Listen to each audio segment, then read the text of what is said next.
Je me présente, je suis le mari numéro 4. 4 sur 7. Parce que oui, nous sommes 7 frères à avoir épousé la même femme, l'un après l'autre. Parce que nous sommes tous morts, l'un après l'autre. Je vous assure que c'est vrai. C'est d'ailleurs écrit là, dans l'évangile de Luc au chapitre 20. Allez relire cette histoire, elle est quand même plutôt croustillante. La loi du lévirat, qui régissait à l'époque de Jésus les rapports familiaux, ne laissait pas de choix à ma femme. Elle devait épouser le frère de son défunt mari dans l'espoir qu'un enfant vienne. Mes 6 frères et moi, on l'a épousé l'un après l'autre, mais on est tous morts sans lui laisser d'enfant. Et maintenant, nous sommes tous au paradis, dans la vie éternelle, et il y a quand même un petit problème pour la traditionnelle photo de couple à l'entrée du paradis.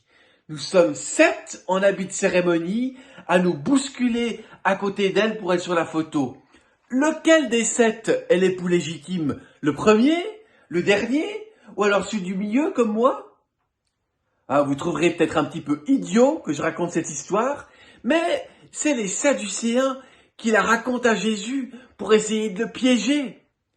Et Jésus commence par répondre que c'est pas une évidence d'accéder à la vie éternelle, mais que c'est quelque chose qui est donné comme un cadeau.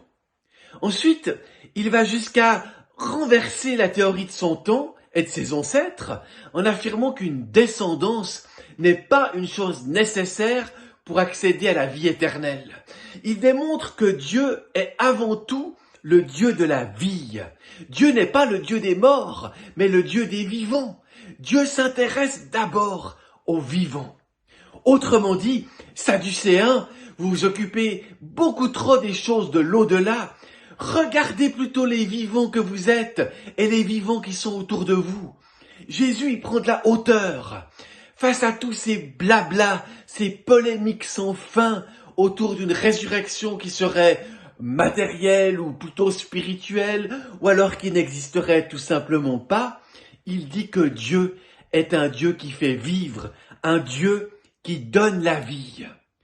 La vie, elle n'est pas réservée à demain, c'est aujourd'hui qu'il faut la saisir et la goûter, c'est aujourd'hui qu'il faut la partager.